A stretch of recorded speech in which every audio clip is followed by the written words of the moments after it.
وسلم.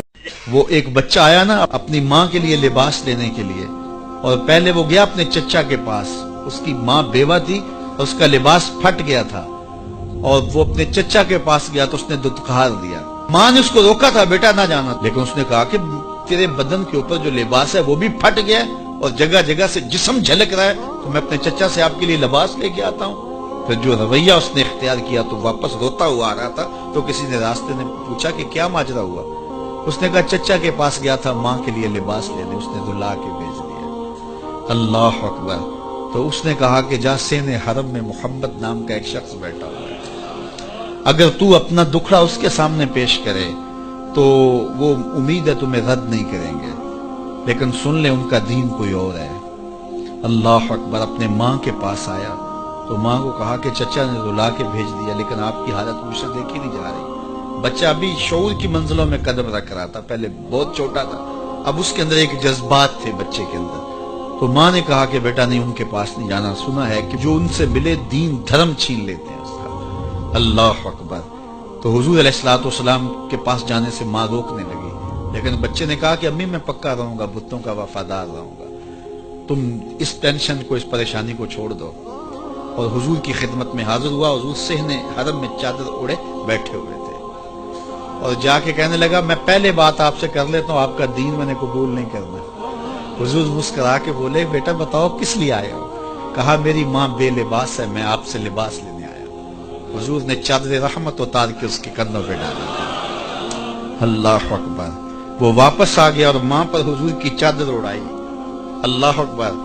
اور ماں نے کہا کہ بیٹے اس نے اپنا دین تو نہیں تجھے دیا؟ کہا نہ، میں نے پہلے کہہ دیا تھا تیرے دین نہیں مانوں گا. ماں کہنے لگی پتر اس کا دین ماننا چاہیے، یہ جس نے رحمت کی چادر ہمارے سر پہ ڈال دی.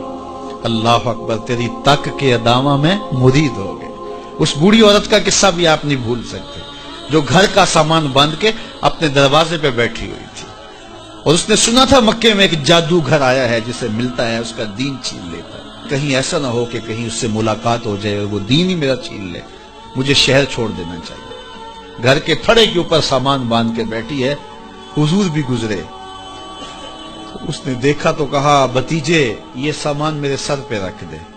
حضور نے سامان اٹھایا، دیکھا تو بوجھل تھا، وزنی تھا، اور بڑھیا کو دیکھا تو کمزور تھی.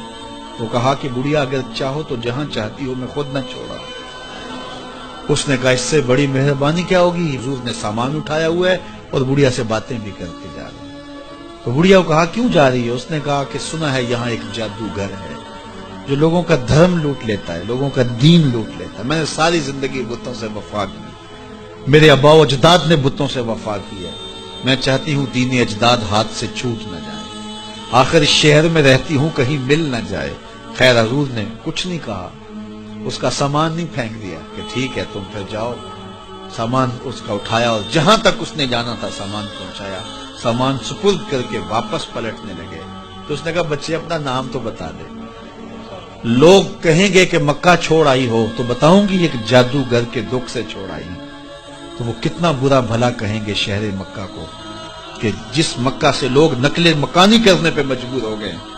تو میں انہیں یہ بھی بتاؤں گی کہ جس مکے میں جادوگر رہتا ہے اتنا اچھا نوجوان بھی رہتا ہے. تو تیرا نام لیا کروں گی، تیرے قصیدے پڑھا کروں گی. تو حضور علیہ السلام مسکرا پڑے، کہا بڑھیا جس جادوگر سے بھاگ کے آئی ہے وہ تیرے سامنے کھڑا ہے. اس نے کہا سچ سے آپ ہی محمد ہیں؟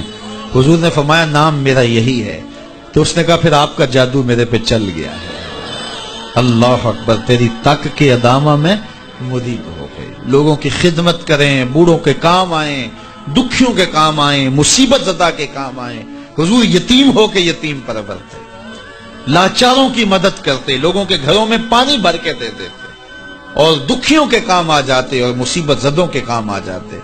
تو حضور سے پیار کرنے والوں، امت میں آپس میں حسد نہ پھیلاؤ، بغض نہ کرو، نفرتوں کے پہاڑ کھڑے نہ کرو، ایک دوسرے سے پیار کرو، جڑو، امت وحدہ بنے، اور اپنے ماحول کو، اپنی معاشرت کو ایک خوبصورت معاشرت کا رنگ دو، اور اپنی زندگی کو حضور کے نام کر دو.